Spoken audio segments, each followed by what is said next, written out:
Good evening, and welcome to another episode of The Fire Caves, a Star Trek podcast. I'm one of your hosts, Perry. And I'm your host, David. Tonight we're talking about Voyager Season 1, Episode 5, The Cloud. Before we continue, you can find us on Facebook, Spotify, Apple Podcasts, and YouTube as The Fire Caves, a Star Trek podcast.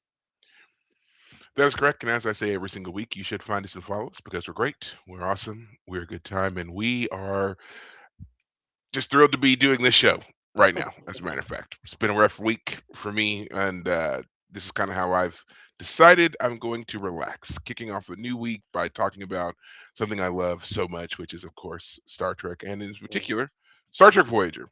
So Mhm. now, for those of you who may be new to what we got going on here, just a quick reminder: I am I guess, OG fan of Trek. I've watched it a bunch of times. I've seen them all multiple times. This is not my first rodeo, as they would say. Whereas David, on the other hand, has never seen these shows. This is his first time viewing. Now we have already covered Star Trek Deep Space Nine. That's where we started. If you want to listen to any of our episodes regarding Deep Space Nine, you can always go back. You can go to our website. You can go to anywhere that we do our podcast. All those episodes are there. And now we are covering Voyager, and all those episodes are here on our YouTube channel, as well as they will be in the future updated to our website and our streaming service as well. So we'll get to it, is the point. So what you're going to be hearing is something from an old fan and something from potentially a new fan. I'm not going to label you a fan yet, David. I don't know. I'd say I'm a Star Trek fan. You put me in that You category. okay? Okay. I've, I I've watched didn't two want to full presume. shows of Star Trek now. Okay. Yeah, yeah, for Okay, yeah, sure. that's true. You did watch Next Generation, so you've made it through the popular. Well, you're making it through the popular ones. Voyager kind of caps us on that. Then all the shows around it, you fall into a bit more divisiveness as to popularity and Right, importance as well. So there we go. right. Now, as David said, tonight we are talking about the episode The Cloud. But before we get there, we always like to do a little bit of a weekly check in because sometimes this is the only time that David and I will have spoken to each other. That is not the case this week. I think we've talked No, to each other a little bit more this yeah. past week than we have in others. But yeah, in lieu of that, how has your week been? Week's been good. Now that I'm at Mattress Firm, I had my first full week back. Back on, fully back in, not in training anymore. Things are Was it good. everything you hoped? Everything I hoped and more. Yeah, no, it was a good week. You can check your paycheck a little bit easier these days than I remember being able to in the past, and being able to look at those numbers and be like, I need those numbers. Like that's a good number right there.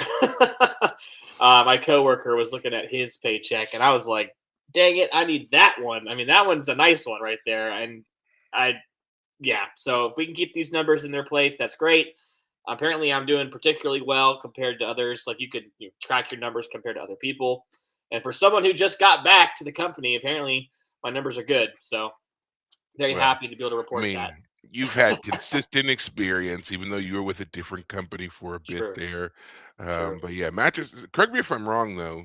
Mattress Firm was the first Mhm. mattress sales job that you had done, right? You didn't come Yes. from another company, right? No, yeah. So my story is I had moved back to Texas after having lived in Kentucky for a couple of years, and I didn't know what I was going to be doing. I just moved back because my brother had gotten married, and I figured if he has kids, I want to be nearby.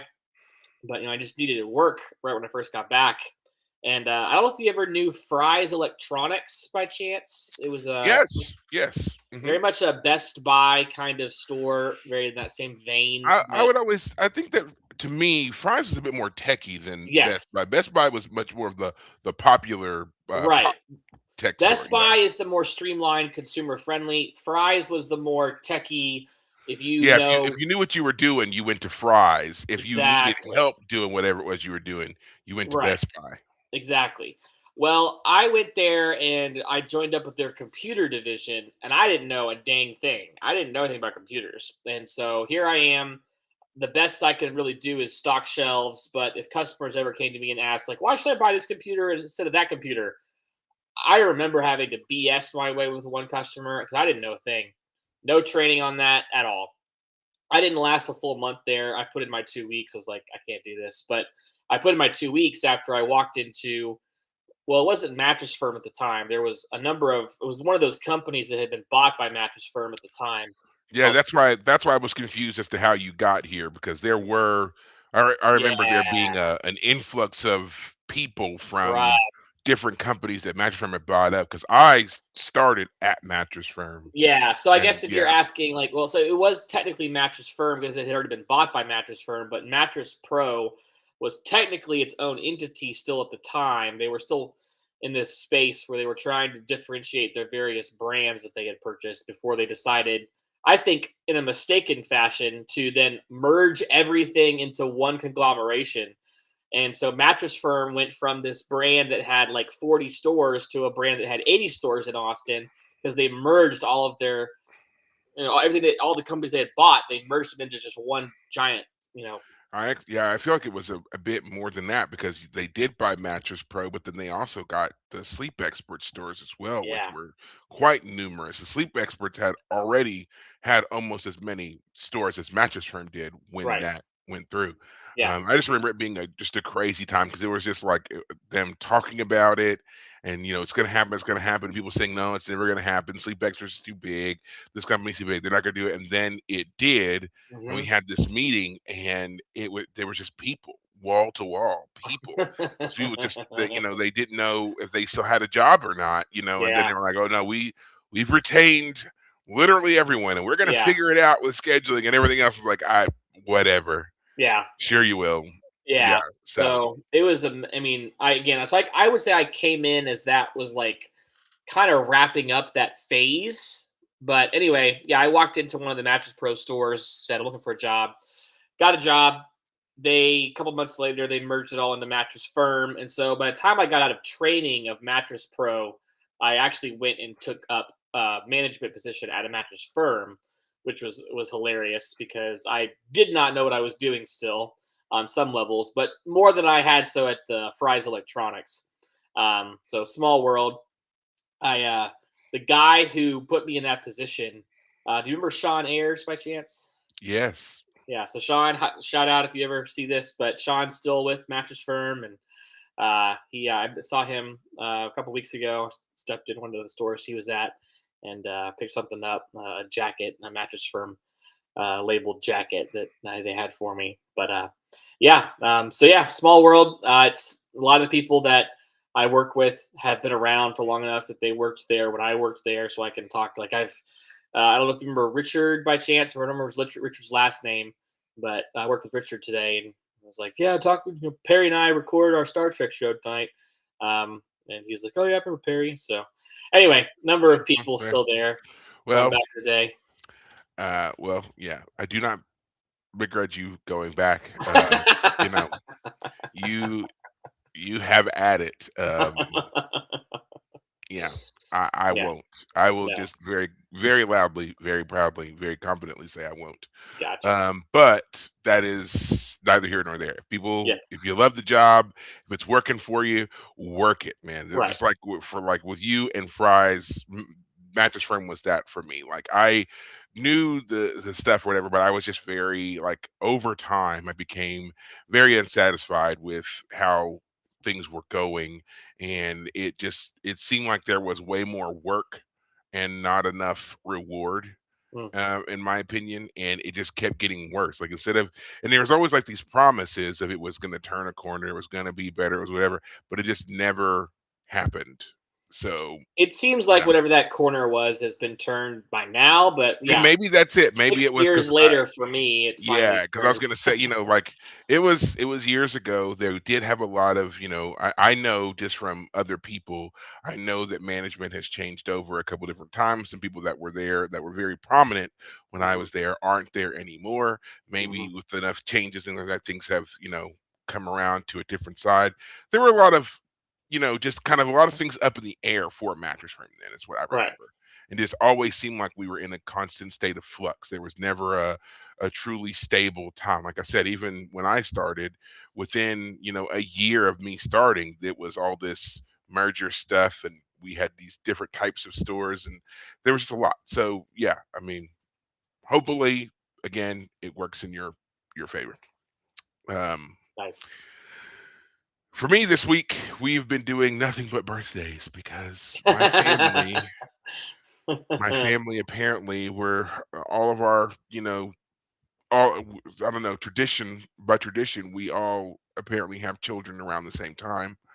And February really kind of kicks it off for us, but March just becomes it. It goes from being a thing of joy to a labor of love to do all of these birthdays. And like I said, the first week of March is probably the hardest.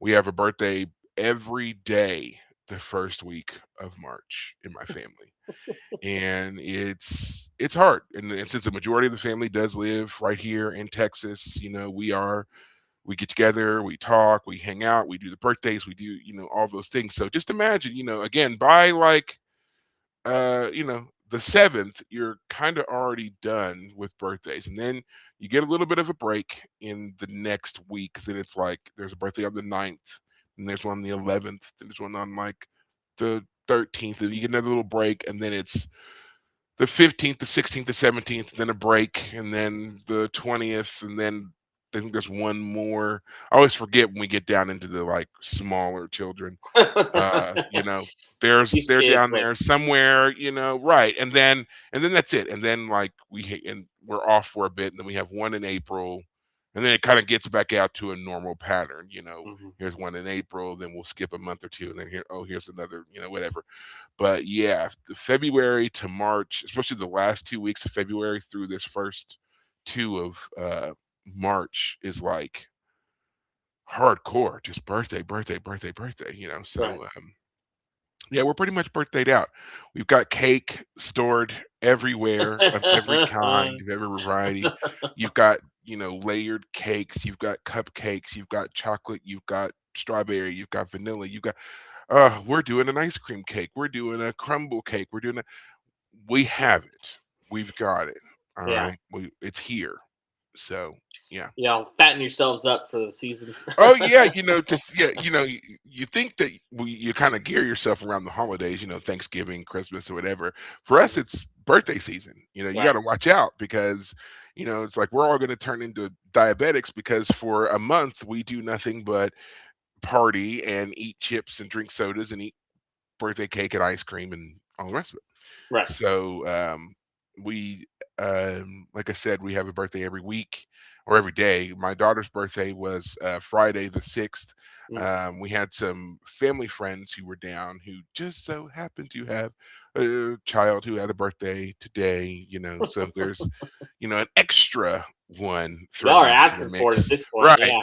You know, and that's what I said. I was like, it says something about us that all of us either have birthdays or now have children who have birthdays all within the same amount of time. So without being too, graphic, we all know what we were all doing 9 months ago.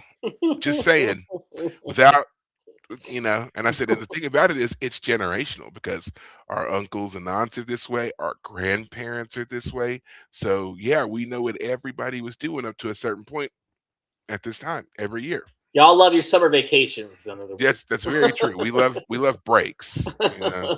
Don't give us a good break because there'll be a child. So Well, amen to that.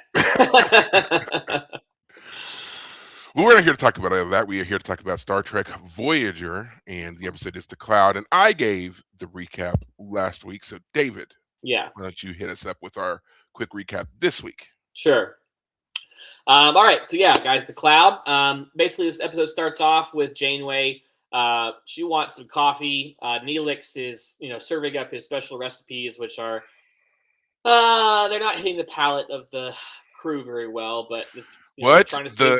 the most alien one of us all is making food that the rest of us can't stomach? Hmm. Yeah, Who saw interesting. that coming? It's an interesting point. Yeah, they should at least pair him up with a humanoid, or at least an Alpha Quadrant An alpha quadrant? member. Yeah, someone, Yeah, someone. Nah, but nah, it's all right. It's all fine. Go we'll ahead. figure it out. Yeah, we'll figure it out. But anyway, she wants some coffee, and so when the ship comes across the nebula that has signs of Omicron particles, which they could use to supplement their energy reserves, she orders the ship into the nebula because there's coffee in that nebula. Um, but it turns out that there's something wrong with this nebula. As they go into it, they start to encounter um, some initially some like space dust, but then like a barrier, an energy barrier. They push their way through it, and then they start getting like attacked by something. Something starts kind of hitting the ship, and so they force their way back out again. But they have to use more force to get back out than they did to get back than they did to get in. When they get out, they the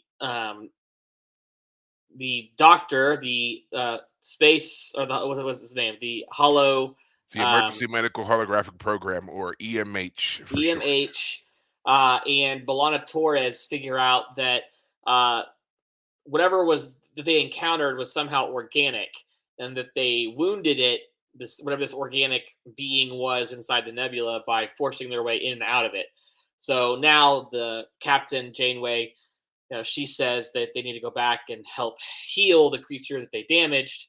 To Neelix's chagrin, he's very upset by the seemingly random and kind of cavalier way that the Federation crew just wants to go exploring anything and everything regardless of danger. But anyway, they go back to the nebula. They end up getting kind of sucked back in because now whatever this creature is has some more like defensive capabilities that like lightning bolts are shooting out at the ship.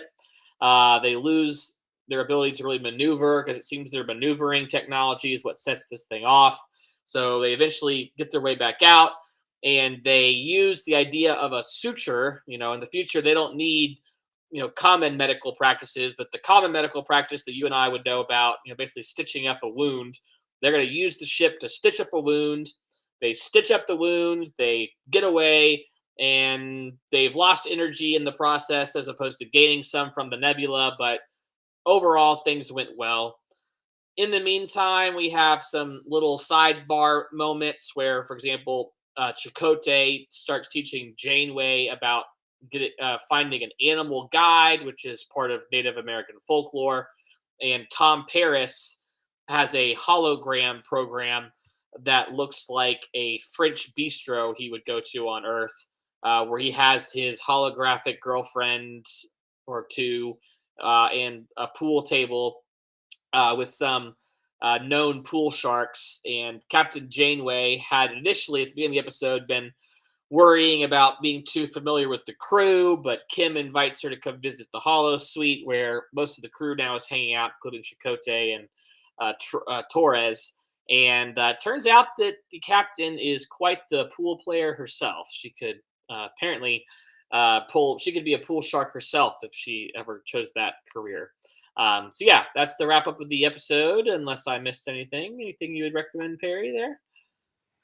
No, that's pretty much it, and we're going to talk about it. In particular, we are going to talk about the Janeway Spirit Guide situation, because there's a lot to unpack in this very brief scene here that we get.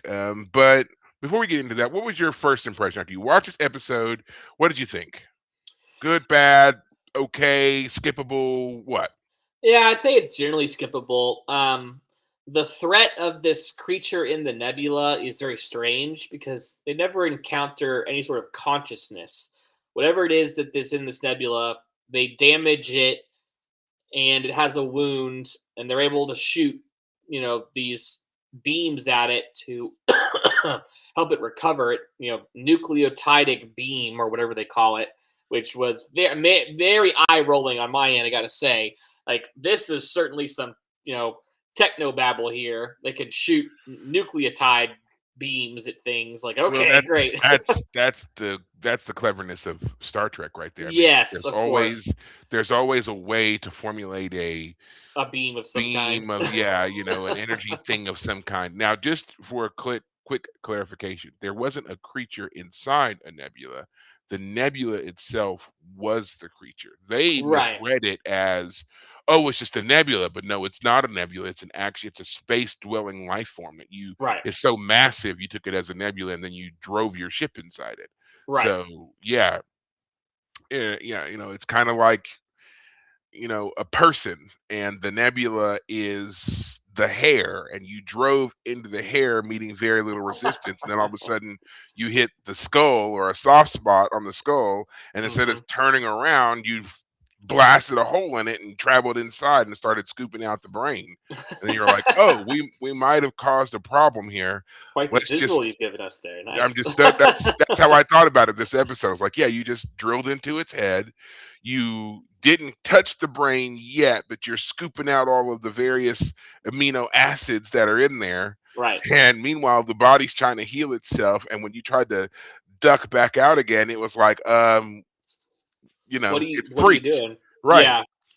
And so you blasted yet another hole in the head, and then you had to go back and fix it so that you can, uh not worry, yourself into a moral quandary that you hurt a life form or whatever. But yeah, Right. um, interesting. I liked this episode because to me it felt like something that you would see in the original series. You Mm. know, here is a ship in the depths of space, and the whole we're far from home and everything else didn't play into this episode that much. Like, yeah, they're talking about energy reserves and everything else, but it didn't feel like it was a pressing need. They were just kind of doing this thing. And so here Well, they are getting to explore a bit, and they've happened upon a strange and unusual life form, which would have happened to Kirk and Spock and all them too. They're traveling through space, and all of a sudden they've encountered this wondrous thing that they think is one thing, and it turns out to be another. sure. Well, I mean, the episode does start with Janeway talking about, now that it's been several weeks, that the crew is starting to be more accustomed to their plight, and that because she is the captain, she is accustomed both by training and habit to the idea that the captain should not be familiar with the crew. But she begins to wonder if maybe she needs to kind of challenge that notion.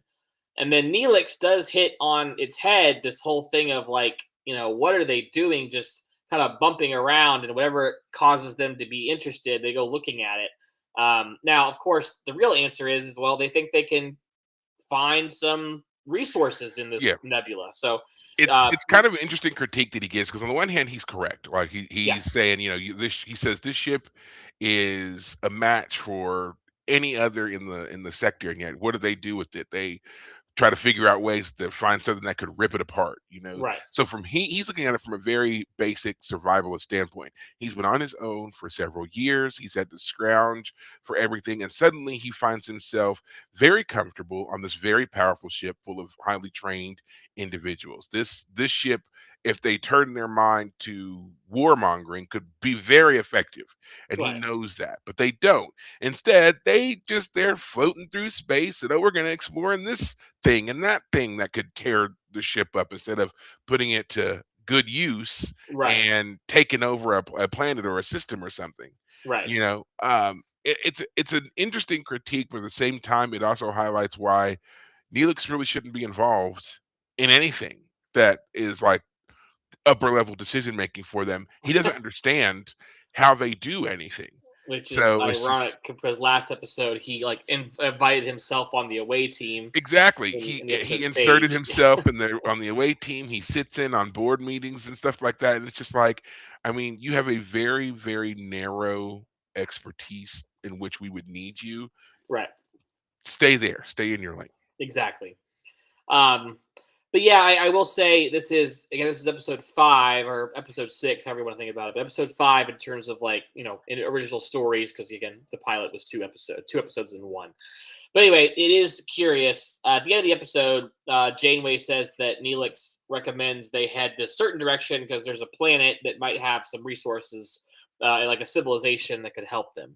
Like, I want that kind of episode. Frankly, running into giant space creatures and puncturing them, and oh no, the systems are down, and we're getting a lot of shaking of the camera. That's not as exciting as interacting with alien species as we try and figure out how to get our way home. So I'm looking forward to a more, um, hopefully, a more plot-driven episode. I mean, it's hard to Yeah. say that. You know what I'm So getting at, or yeah, character-driven episode, maybe. and we will get there. I will tell you that. That's my mild spoiler. We will get there. Sure. Yeah, yeah. We're But this is still one of way those early on. but like I said, there was a whole idea behind Voyager of returning it to this kind of episodic television that again we did see in uh the original series and the next generation. They felt like that was very successful. They did see a lot of very critical success with next generation. They feel like they did not have the same amount of success with Deep Space Nine. So Voyager was their attempt to get back to that. So these episodes really are more in line with the initial mission statement of Star Trek Voyager. Right. Now, this changes over time. The show does become about other things. There's a bit more serialization to the show as it goes on. But initially, this is what the show was supposed to be: a monster of the week, a problem of the week. Yeah. Almost like every episode is a bottle episode. It doesn't, nothing that happened previously truly depends upon what happened last week or whatever it is. Right. Um, but yeah, before we get into anything else, I want us to take a moment to talk about the what I feel like is a very important thing that happens in this episode, and that is Janeway's spirit walk. Mm. Let's Okay. just say. Sure. So this is the episode where we first have this introduced. Janeway is having, she's trying to connect with the crew. Like you said, she's trying to determine what kind of captain she needs to be for these people because their situation is so different and so unique. And so she finds herself kind of out of sorts while she's trying to figure this out. She talks to Chakotay, her first officer, who is a Native American, and he basically tells her that, when I'm in a spiritual moral quandary and my people, our history, whenever we had these kind of issues, we would do these spirit quests, and we would talk to an animal guide that would kind of help us to figure out where we want to be or our path to take. Hmm. And so, Janeway's intrigued. She wants to do this, and he sets everything up, sets it in motion for her to begin this quest. She goes and does her little vision quest before they get interrupted by B'Elanna, and we see her, about to talk to some little Lizard. lizard creature, salamander, gecko, something along those lines that she's going to talk with. Um, Now, the reason I bring this up is because when they decided that Chakotay was going to be a Native American, they were very aware of the cultural sensitivity, and they wanted to make sure this was portrayed accurately. And so, in order to do that, they hired a consultant who was supposed to be giving them, the necessary information and insight so they can correctly write this character and it not be, you know, a caricature, it not be seen as, racist, obviously, and it not cause any problems in the Native American community. They hired a man named however you want to pronounce this, but I was always told it was Jamake Highwater. Now, Okay. again, you can read that name yourself. You can pronounce it however you want to, but that's how I was always told that it was pronounced. He was an author, and he claimed a Native American ancestry, which was Cherokee. So they based a lot of Chakotay off of his instruction. They ran into some issues because a lot of things that he ends up telling them were not right. Okay, and they were able to kind of verify some things, but by the time they do, they're so deep into the character and to the show that it was, even though we're going to separate from Mr. Highwater here, it's too The late. damage has been Uh, done. Yeah. right. Um, Mr. Highwater was found out to be every bit of a fraud. He had no Cherokee ancestry at all. In fact, according to the information about him, his ancestry was Eastern European Jewish. So, why he decided to do that, no one really knows. It was just something that he kind of latched onto, I think, because of his just overall look, and then again, because of, like, again, his physical appearance and how similar it did look to certain Native American groups Right. found out there, and uh, Arizona and Wyoming and so forth. Um, so yeah, he passed himself off for quite a while as this Native American. He wrote under the name Jamake Highwater for a very long time, sold several books, was a consultant on quite a few shows, not just Voyager, but some other shows that were very prevalent in the 90s that had that kind of wanted a Native American vibe to them. He was the one that they reached out to. So he made a very successful living doing this for quite a while before he was found out. So I don't necessarily blame uh, the powers that be at Paramount and Voyager and so forth Hmm. for not knowing, because again, I'm sure he came with references, you know. Yeah. Hmm. I'm sure he came with references. So it's just very unfortunate that that's what happened, and that explains so many of the inconsistencies we will see with the character of Chakotay as the show progresses. So just wanted to bring that up because it's something that doesn't get talked about very much anymore, and especially over the intervening 25 years since Voyager's inception and everything else. While they still obviously talk about Chakotay being a Native American character, they do not talk about Highwater and his uh, awfulness. So Hmm. Well, uh, con artists know their way around, I guess. At least yeah, they I mean, try. shyster's gonna shyst, right? Grifter's Yeah. gonna grift. That's just what they do. And he found a niche that I guess no one was going to question him on. He said he was Native American. Fine, you're Yeah. in. And I mean, I guess I kind of get it. How do you question someone on that? Right. And not sound Prove to like us you are who you say you are. right. Yeah. Yeah, and not sound like some kind of bigot, right? You're representing yourself as this, Native American authority, and you're basing it off of this is my lived life experience. Right. Okay. It's not like he went to some school and became, I'm certified Cherokee or whatever from Harvard.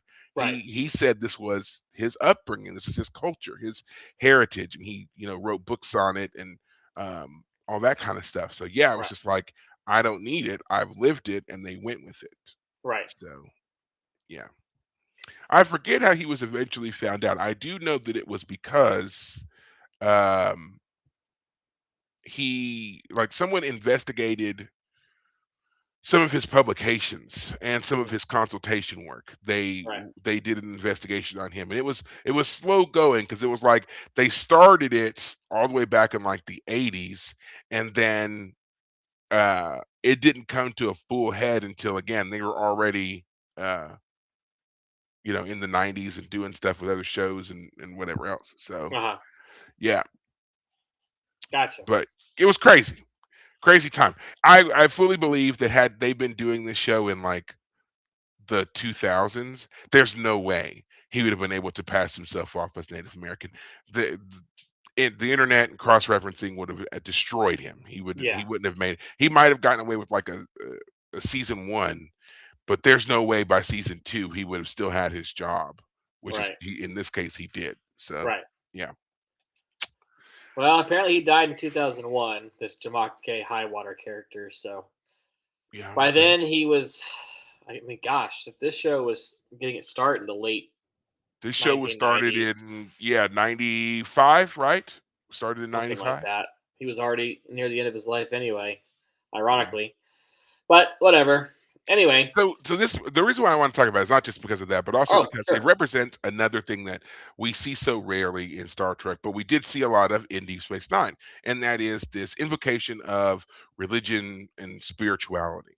This, Mm, something that the original series stayed away from, something that the next generation just barely touched on in its 7 years. And then, of course, as we know from Deep Space Nine, it was, full blown. The Bajorans and their, spiritual connection to the prophets was a major driving point of that show. So now here it is once again. Um, do you feel like it's appropriate to represent on any show, not just a Star Trek show, but any show? Well, I'll say this. What's unique about Chakotay here is that he is a human representing a real human group and their supposed beliefs, as we just talked about. Apparently, they weren't as much. So, how much the spirit animal practice, as shown here, has anything to do with anything that ever really happened is, of course. Let me put it this way: Chakotay is a fictional character, supposedly representing a realistic practice, but Mhm. the realistic practices were informed by a guy who was fictionally pretending to be all that. So the number of layers to this, just this episode on this subject, are multiple. Yeah, So the Bajorans, for example, we can have their fictional gods and their fictional religion, their fictional prophets, but at no point is it ever claimed that these are real people. right, Meanwhile, right. we are doing something very different here. Um, and I'll just put it this way: as I was watching this stuff, I was just thinking, you know, to put it bluntly, is like, people would probably say that what they were doing there was, on some people might say that what they were doing was demonic. Pursuing insights from a spiritual being is to invite you could is to invite like demonic elements into your life. That is one interpretation you could say. Um, I know this was just a fictional story, so I'm not trying to be too, oh my god, you know. But it is interesting because, again, this is supposed to be a real practice that is being at least Yeah, inspired by. Uh, and and this is what you run into, a problem that you run into when you obviously don't check your sources. Um, I don't know anything about Native American spiritual practices. I'm right. in no way familiar. I have seen other television shows. I have read certain books where there are talks of it and references and things like that. But those things do not make me in any way an expert. Right. I'm aware of the term, like for example, Vision Quest, and doing that whole thing in their culture and how important that is. And that's kind of what I felt like aspects of this were. Uh-huh. But again, this is not an accurate representation, nor do I feel like we have a detailed point for point written out what a vision quest is, how it's to be performed, what you should be gaining from it. Like I don't think that that exists. My issue here is um like you said, like with the Bajorans, everything there is made up. That is the total creation of a writing group Right. that they hired. Whereas the Native American culture is real. Right. Native Americans are real. They're not fake. They're not, whatever. So when it comes to the representation of something that people that you can actually go and talk to Right. is there, I always get a little leery of that because there are so many interpretations. Like even with, Christianity, we may think that we, totally know it, we understand it, we have our belief or whatever. As you know, there are multiple takes on what makes a person a Christian. Mhm. And some people believe you got to do certain things certain ways, some people don't. There's all kinds of like that. So when you start to represent that, you run the risk of finding a group that doesn't agree with what you're saying, and it could cause a problem. So Right. I would just as a person, if I was in control of any kind of show, I don't think that I would ever do anything that would um, directly show a ritual or a practice of a religion. I think that it might be okay for, like, if someone was to say, I'm I'm Baptist, I'm Catholic, I'm Right. whatever. Okay, fine. You can say those things. Right. But I'm not gonna show a Catholic going to confession Well, we'll put it or this way, if I may. yeah. Showing someone to going to like showing someone praying or going to a church, like let's say the Hollow Suite, you could make it a church. Someone goes in there and treats it like a church, whatever. What's unique about this scene is that Janeway, led through this ritual by Chakotay, she has a vision she encounters a lizard that until you know Torres interrupts, she was about to talk to. Like Yeah. it's it is treated as if this is a real experience. And what's so interesting about this is not even that this is how this show is treating it, because like again, you know, Cisco experienced the prophets. So if See, we want that's to what I was gonna say say. There is your distinction for your difference because what Cisco was experiencing, we have no basis for. Like right, there is no religion of the prophets, non-corporeal beings, whatever. Right? So we don't have that. But what Janeway is doing here is she is engaging in we're told is a time-honored traditional practice of these Native American people that Chakotay is a descendant from. right, yep, So for her to have any kind of experience, it's a roundabout validation of their belief system, which some people may find problematic. I think they never should have shown us what it was she was experiencing.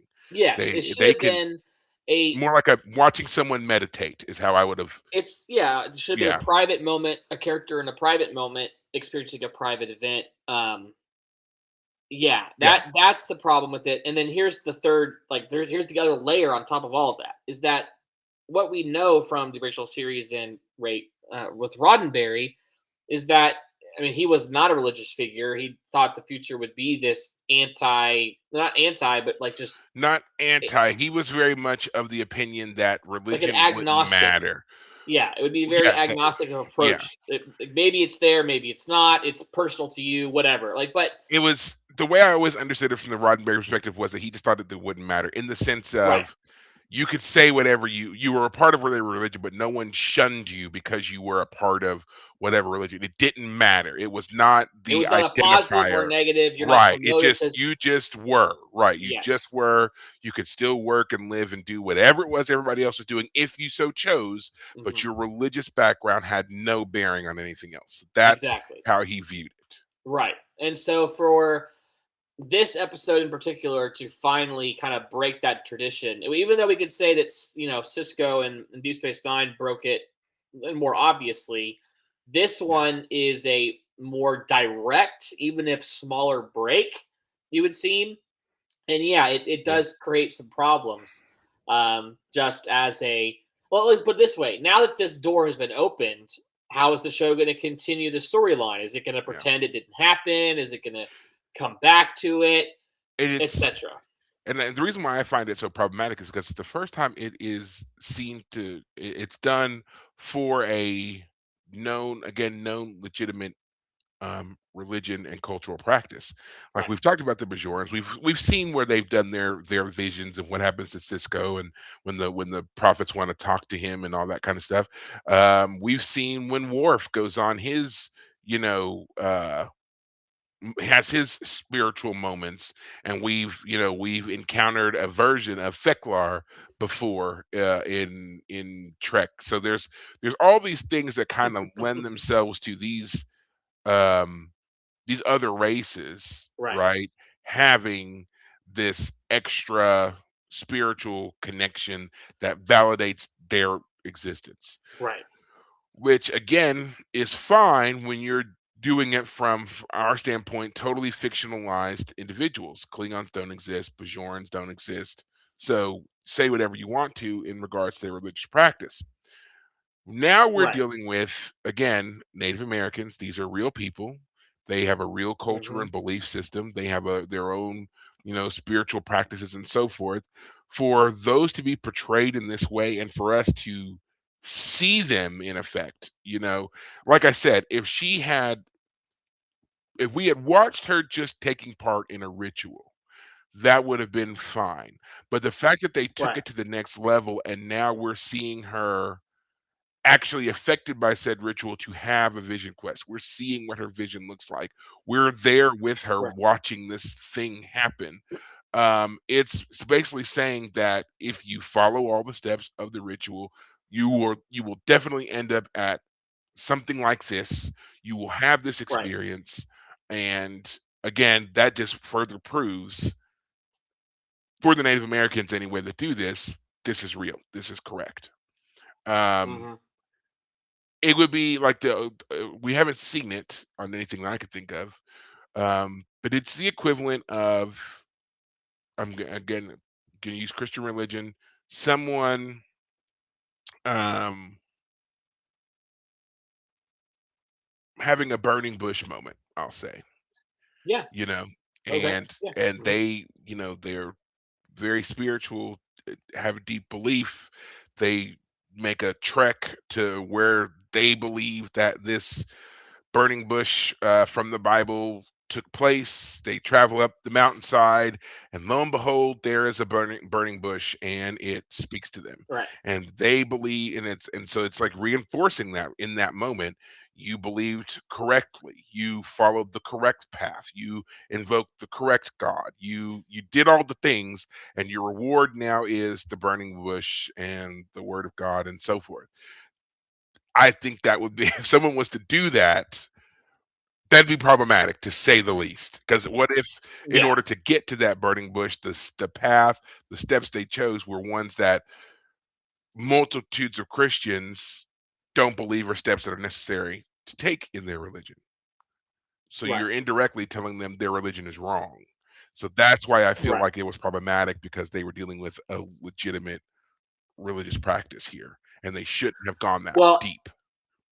but ironically, as you say that, like this is a real practice, as you know, with the high water guy, what Star Trek is ultimately saying about the Native Americans and this cultural practice is that it's fake. It's fictional. This is a fictional Which story. is a problem because Right. if I'm remembering correctly, I mean, there were a lot of protests and stuff about this because he was recognized as a fraud and that he was misrepresenting a lot of things. Now, again, what was precisely misrepresented?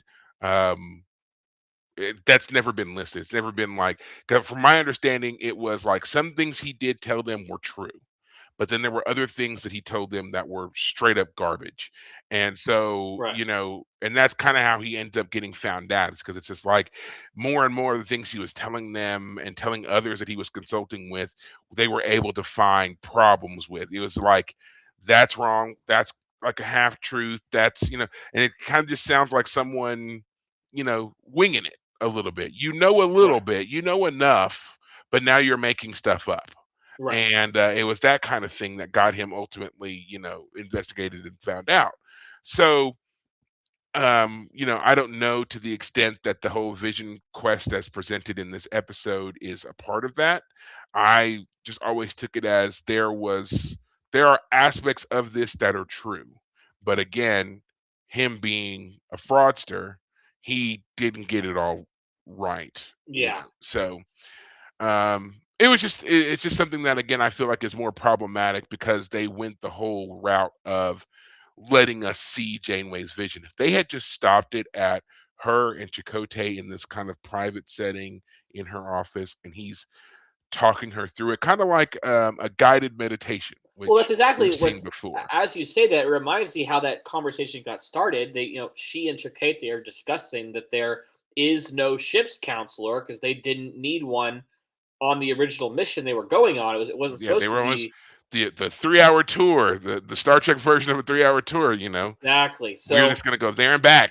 and so if Chakotay is basically acting as that for Janeway, that'd be one thing. Of course, it would be unfortunately a kind of your first officer is not the person you should be going to for your counseling sessions, of course.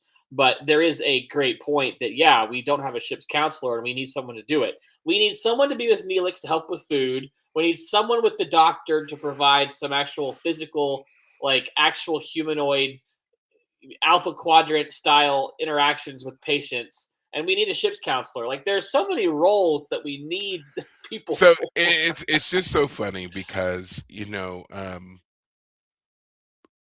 on Next Generation, the ship was equipped for a multi-year deep space exploration trip journey, right? Yeah. the mission was, they all the way back from the original series. It was a 5-year mission. They were launching these crews off to head out, and we were not expected to see that ship again for 5 years. Which is crazy when you think about it. But that's what they were saying. We've loaded you up with the best of everything that we possibly can.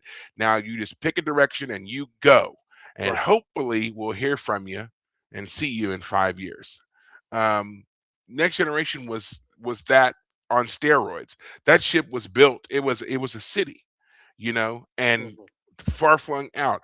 And then here comes Voyager with none of the amenities, none of the space, none of the crew designations, nothing, because they weren't supposed to be on that kind of mission.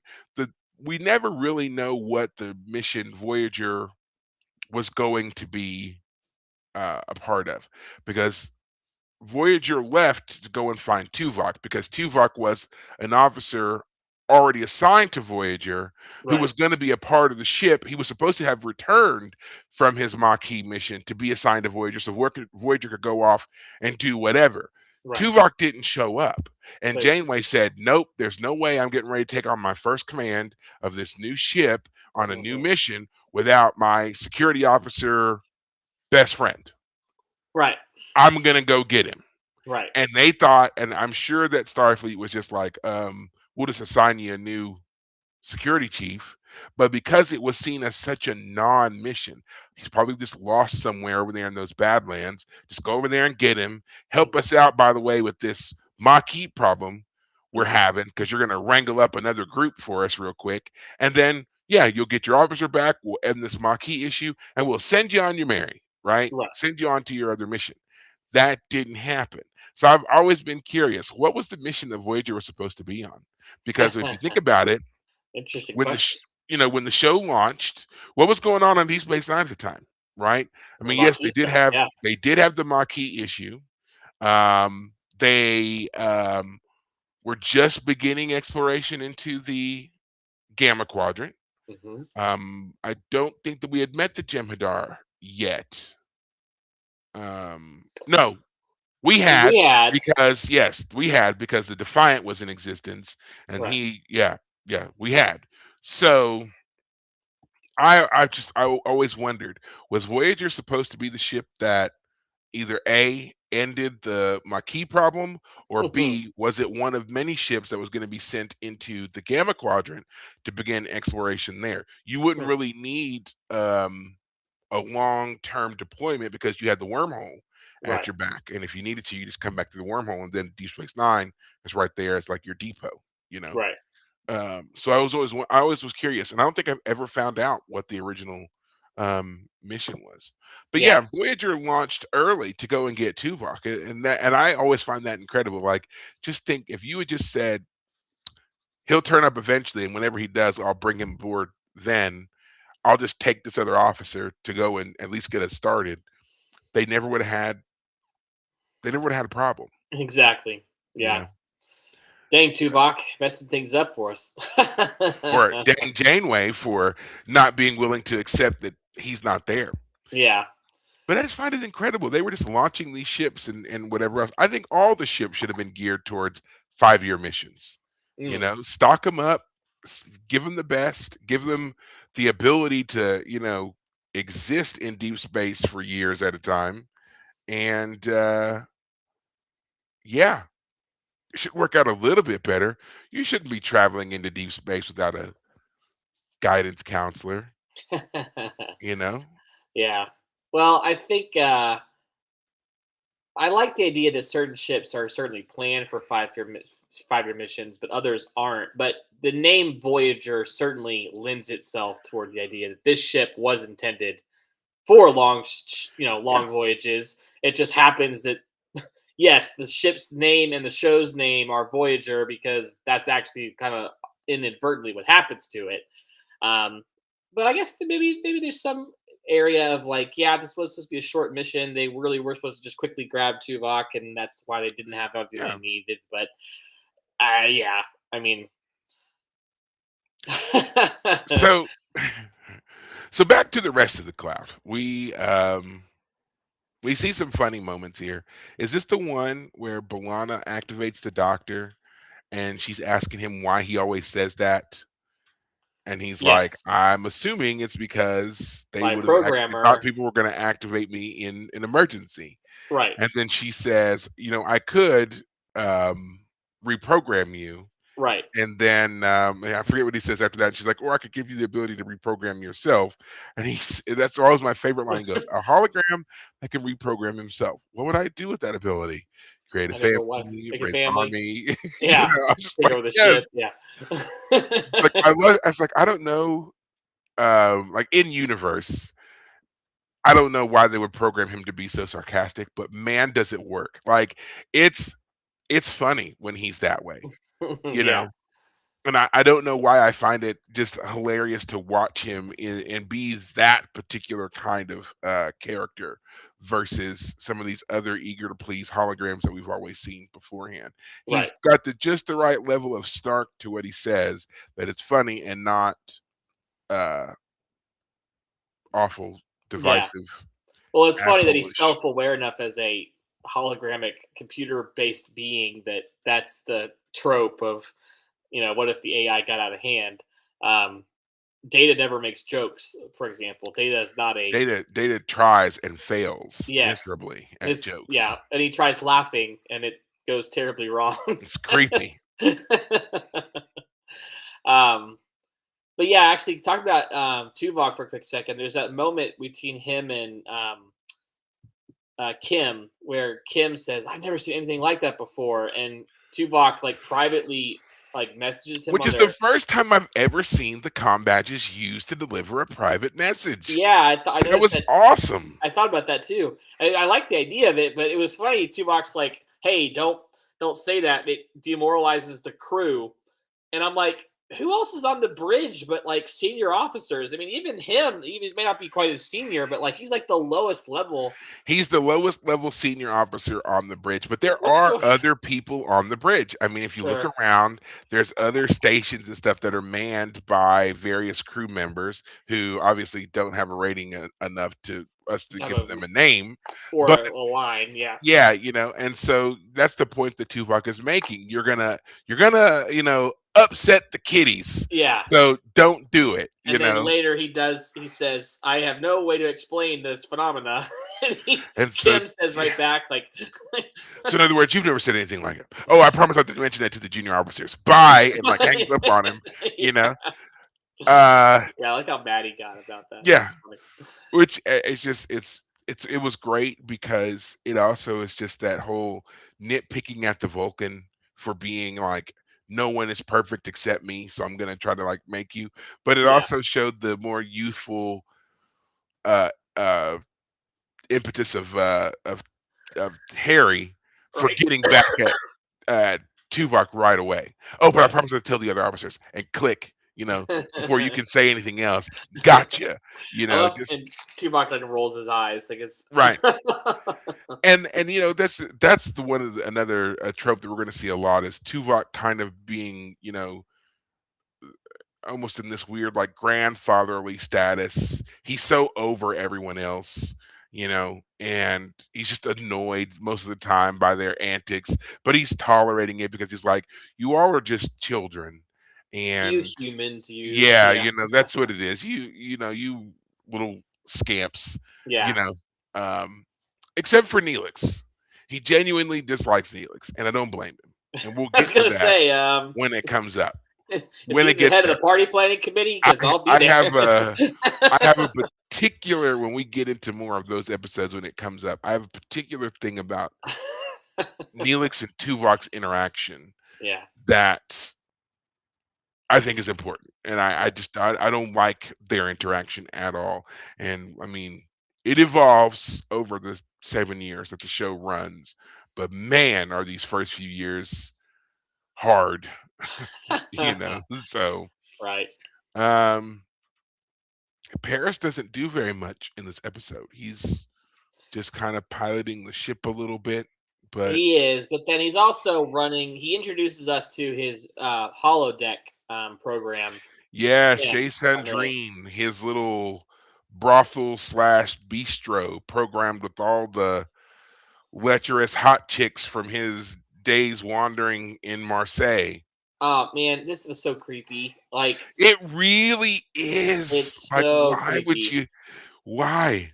Yeah, Why? he walks in, he gets kissed by the older blonde lady immediately, who then after the younger brunette chick shows up, she starts hanging off of Kim, who, if we remember correctly, Kim has like a fiance back home, so he's trying to stay Mhm. loyal to his, I don't know if it's fiance or just girlfriend, but he's trying to stay faithful to her.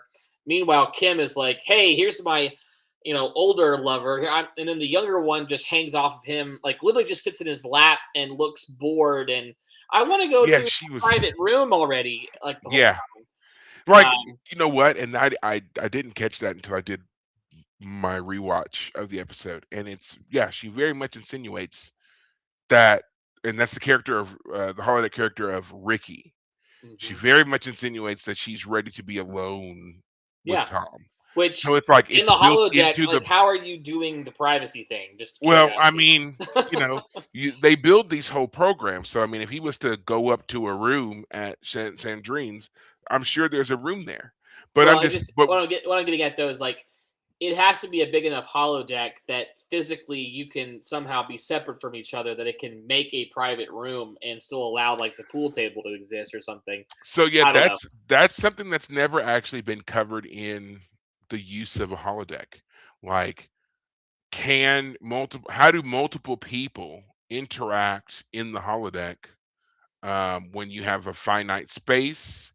And it's because I know that they've done the thing where they've shown how the perspective changes as you move through the room, but you can't deny that there's a certain number of people in there.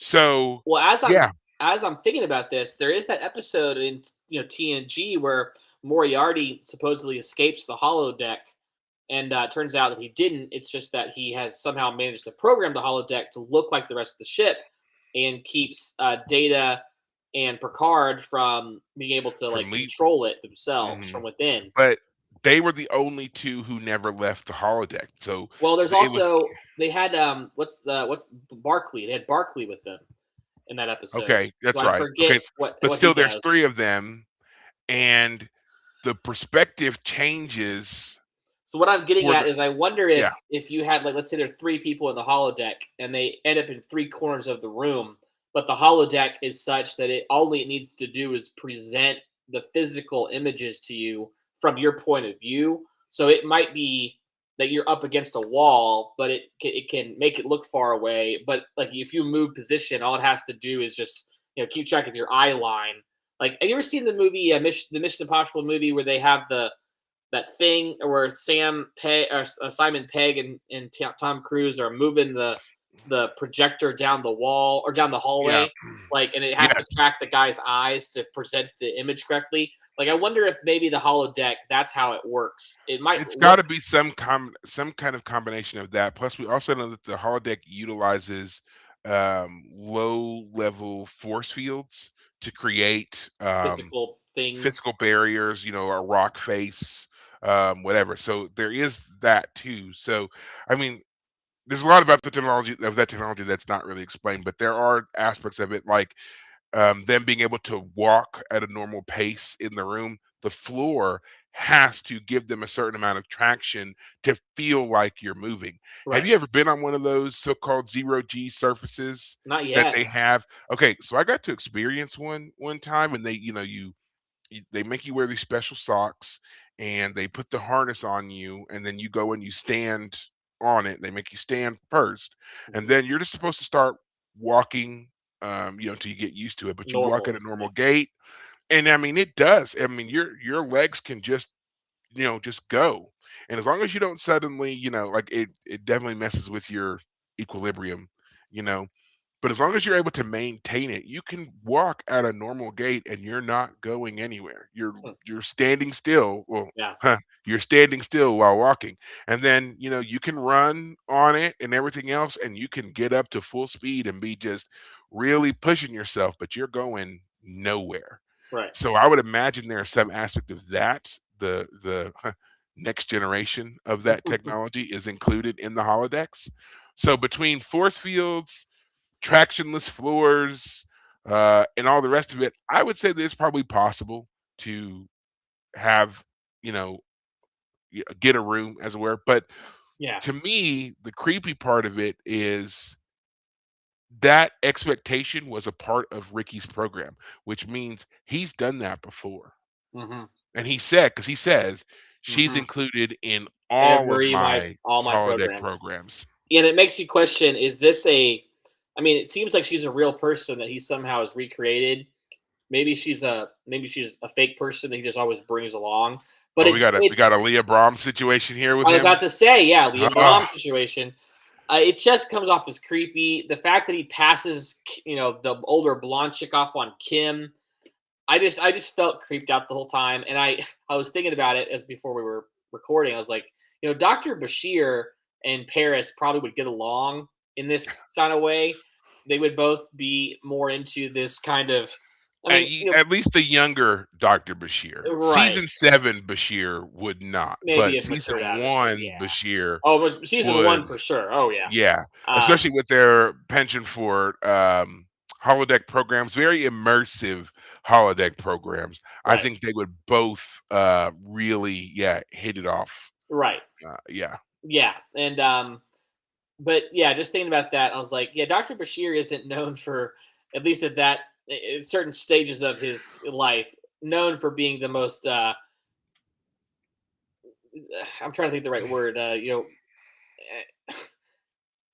wasn't Upstanding, always the best with moral, women in the sense of like objective. Yes. respecting them. And anyway, so and like the fact that Kim doesn't really have, like, let me put it this way: I would rather have Kim have had more to be like, I'm not interested in this. Like, I'm fine to play pool or whatever, but I'm not here to like just hook up with holograms. I'm not. That's not what I'm interested in.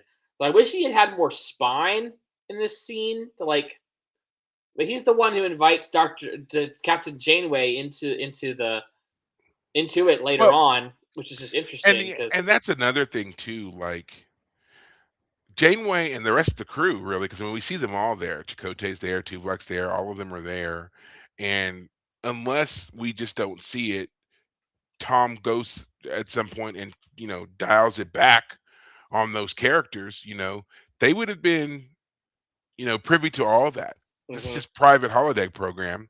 They would have seen all of that and just been like, dude, you're gross. We're gonna limit your holodeck usage. Seriously, We're gonna put which you, yeah. which also made me question, like, if you're trying to save power, don't you think holodeck usage would be like the first thing to go? So that's actually covered. That's actually covered. The holodecks run on a completely different energy system than everything else on the rest of the ship. That's So their convenient. power is completely internalized. Apparently, it does not work the same. Nothing can be hooked into the holodeck power generators because it's just such a unique technology or Wait, whatever. at least Yeah. in Deep Space Nine, that wasn't the case. There was that one episode where like everyone got sent over to the Uh, hollow so suites. the so actually they were trapped in the computer system in that Deep Space Nine episode, and when they tried to get them out, they were all shunted to the holodeck. So it wasn't that they were supposed to go there or that they were connected, and that had nothing to do with the energy requirements. That was just about storing their um, Their data buffers or whatever it was. exactly, and the holodecks for some reason, besides the station's main computer, the holodecks had enough Capacity. memory capacity to I hold don't them. remember enough about that episode to remember all that happened because I know there was worry about degradation, or is that the episode with Jordy finding Scotty, the degradation issue? So there was a degradation issue in that episode, but there was also it was an issue in that Deep Space Nine episode as well because the main computer had all of their programs. It was taking up every single spare bit of memory the main I computer remember. had. And don't forget the main computer is huge, Right. but all those programs because they had Cisco, Worf, Dax's symbiont, Kira, all of them were in there, and so the holodeck was the only other place that had that kind of memory capacity that could hold them, and they needed to put them somewhere because all the other systems on the station were shutting down, life support, just everything else was shutting down because the computer was full. The degradation issue with Scotty was he was already trapped in the transporter buffer, and until they rematerialized him over time, his signal would his Eventually go pattern would out. degrade. Yeah. But for some reason, he had, Scotty had figured it out and looped it together to where he only had like a point zero something percent signal Chance of degradation, degrading. Yeah. whereas his friend Franklin was just obliterated. He was Yeah. already, you know. Yeah. So Interesting idea for transporters that they you can get sucked. Not only can you be doubled like Riker, two of you, but you can literally exist as just a data pattern in a computer. I mean, what it's such an interesting technology, transporters, and the way they've been used. Like that episode where they doubled Riker is fascinating too, because because the way they explained it was basically the beam hit whatever was in the atmosphere and redirected the signal back to the planet.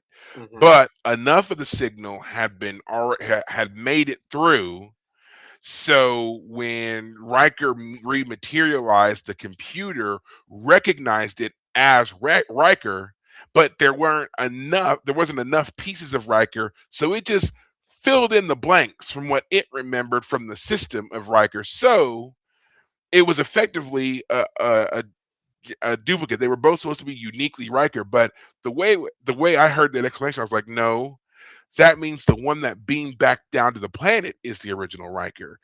The one on the ship is a copy filled in from the memory of the computer from when he used the transporter before. Yeah, OG which Riker brings beamed up down and was so there many for 8 years. questions. Yeah, Yeah, like the OG Riker comes to Deep Space Nine and steals the Defiant at one point, and yeah, like, is yeah. that Like who the Thomas Riker original? is actually the legit Riker because his signal, the complete signal rematerialized. Because remember, he didn't go through a transporter pad. He was beaming down to the surface. Yeah, So that original Riker returned. The half Riker made it to the ship, and the ship filled in the rest with all because of it its. had its. I can Yeah, just think of what's her name who does the computer voice, Majel, Majel Majel Barrett. Barrett, Yeah, Loxana Troy. yeah. She this is my perfect Riker. This is my Riker. Yeah, but I mean that's what happened. So I mean, if you really, yeah, I don't know why I never realized that until like just now and talking about it. But yeah, yeah, OG Riker is actually Thomas Riker, the one that we've been watching. He's a fake. He literally is a copy. He was copied from what the computer remembered of the Yeah. program of the pattern. So he's a Is there copy. ever an episode that really takes the idea to its fullest, like, logical conclusion of like the transporter pad starts like duplicating people or something, and there's like this episode where it's like a bunch No, of people that are it's actually it's one guy, but like, they're like five of them or something. I don't know. It's like an army's worth of whether accidental or on no. purpose. That'd be an interesting idea.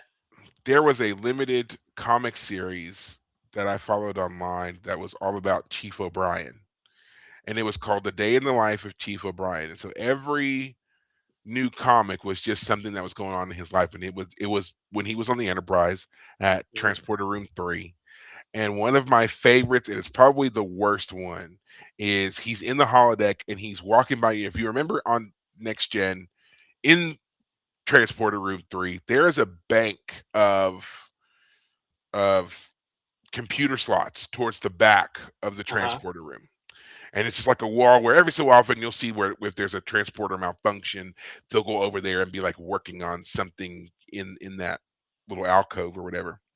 And so in this comic, uh O'Brien is standing by them and he's just kind of like looking at them longingly in the thing, and he's just like, basically he says something to the effect of, this is where I trap all the undesirables. Oh no. And he's like, no one knows, but they're here. He's like, every so Oh. often when someone makes him mad or Oh. whatever, he beams them into the buffer, and he's just been keeping them. And so it's just like he's lording over his rows and rows and rows of former uh Enterprise personnel Oh that man, have that that is he's just like, dark. I'll I'll keep them forever, right? And he's just like looking at it longly, like hand up on the wall and everything. He's just like, I'll keep them forever. These are mine. Like these are mine. And I'm like, that's horrifying. But it was so good because the way that, like I just cracked up, and then I thought about it, I was like, man, don't piss off a transporter chief. Cause I Yeah, mean, you know. But yeah, yeah, that was just it was great. And I was like, I wonder, like, seriously, what a perfect way to get rid of some. I would watch that episode. A murderer who wasn't really murdering people, but he was just like taking over their lives, right? Like he would just beam them out and store them, whatever, and just tell people, they didn't were make it. transferred. Yeah, or Yeah, they didn't make it, or I have no idea. Transporters don't leave much of a trace, yeah, and literally, yeah, and if you're not looking for them, and you're not looking for them at the right amount of time, the transporter trace that is there will disappear in time. yeah, It fades. yeah, So just imagine no one's looking for you. You're one of those lower deck peons that no one really cares much about. You said something snooty to the transporter chief in passing, and he waited for you to get back to your quarters, and he beamed you out. And now you exist in one of the many, many isolinear chips. this just brings back the whole problem of the transporters of are they truly transporting you, or are they just deleting a copy of you and recreating a Yeah, copy of you? And yeah, it yeah. seems like it's the latter option, frankly. To bring you back whenever he wants. Yeah. Hmm. Well, at the end of this episode, as you said earlier in your recap, they figure it out a way to suture up the creature Hmm. and send themselves on their way. Because I mean, the thing isn't moving very fast, apparently. Right. Um, I once again, I love the fact that the doctor was just so snarky about how to solve the issue. Oh, Um, they even silence him at one point. They have yeah, him on the screen, and Janeway's like mute audio. and then he's in the back. Hey, yeah, it just once again, like that's why I love this episode because it's so irreverent to like so many different things, and it has no bearing on anything else. I feel like these are episodes that are important to establishing personality. Mm, We see a lot of again Kim, Paris, the Doctor, these kind of behind the scenes, but just more of the it's not crunch time. This is us trying to gradually figure this out, which gets them to display their personalities a bit more than what we get in any of the high stakes, fast paced, you know, white knuckle episodes that we right. have. So, and this is what's missing from New Trek. All of this kind of stuff is out. They don't do it anymore. Everything has to be impactful and dramatic and reaching you at your core. If we didn't touch you and cause just one tear, a little bit, Yeah. then we didn't do our job. That's what all New Trek has become. And I think that's why ultimately, unfortunately, it's gonna fail. Mm. We need moments of bottle episodes, of levity, of irreverent comment. Not everyone proving that they're the snarky genius No. every Yeah, three that's true. seconds. Oh, you I think you're edgy? Well, Donna May over here, she's got you in three, two, one, bam. yeah. Yeah, that Yeah. that I don't like. So, what were you gonna say? I don't know, but yeah, Yeah, I guess I'll just finalize by saying that there, I've said it before. I find clips of TNG in particular are very like YouTube will suggest them to me, and sometimes it's Deep Space Nine, but it's usually TNG. yeah, And the camaraderie that you get out of the TNG crew, especially by the end, like you get to know those characters really well. And these characters here on this show, they're not there yet, obviously, but there's a part of me that's a little bit concerned. This crew comes together in a negative context. Chakotay and Torres are rebels originally, and Paris was a prisoner. And they're in a more negative situation because they're away from home. So the camaraderie element is going to be harder to come by. And we have 7 seasons to work through it, so fine. Um, but yeah, like Kim, like Kim didn't really stand up to Paris when he dragged him out of bed. And I want to show you something. Like, I'm sleeping right now. What are you doing, dragging me to your hollow suite for your private weird moment? I don't know. This crew coming together is going to be something that I really want to see happen. Obviously, but I'm a little concerned about how they're going to go about it because it has much more difficult hurdles to overcome to get there. So Well, I will say I feel like, from my own perspective of having watched the show several times, I feel like they do get there. Where it actually happens, that part is what I'm really interested in now in this rewatch because, like I said, I know that it happens, but I don't think I want to see if I can pinpoint when I feel like it's switched, when I feel like they went from being strangers who were just forced to work together to the cohesive unit I know that they become. And uh, I have a theory as to where it is, but I don't want to say because I don't want you to be, triggered and primed looking for it. So we'll just see it when we get there if you agree that okay, yeah, now they're finally working as a team, a unit, dare I say family. right. But yeah, we'll see. But I think that'll be it for us on this episode. Okay. Again, this is considered a bottle episode, no bearing on what came before or after. So we'll see if the next one kind of falls in that same vein or not. Don't worry, we will discuss Jamake Highwater again because more stuff with Chakotay Mm. does come up. So that's going to be there. That's it for us for this evening. Again, you can find us anywhere that you do your podcasts. I happen to do it on Spotify, but again, wherever it is that you find them. Also, you can go to our website, which is the Hollow Sweet Media website. It's just hollowsweetmedia.com/the fire caves. Very easy to find. You can find a link for that also on our YouTube channel proper if you go there. And you can find these episodes just here on our channel. So all kinds of different ways you can engage with us. If you have any questions, comments, concerns, please be sure to drop us those. You can do it in a comment. You can send us an email, whatever it is you want to do. Just remember, be respectful because if you're not, we're not going to talk about it at all. We'd love to talk about whatever it is you bring up, but if you're rude about it, we're not gonna. So don't be shy. Just be polite. That's all we ask. But until next time, guys, take care of yourselves. Thanks, guys.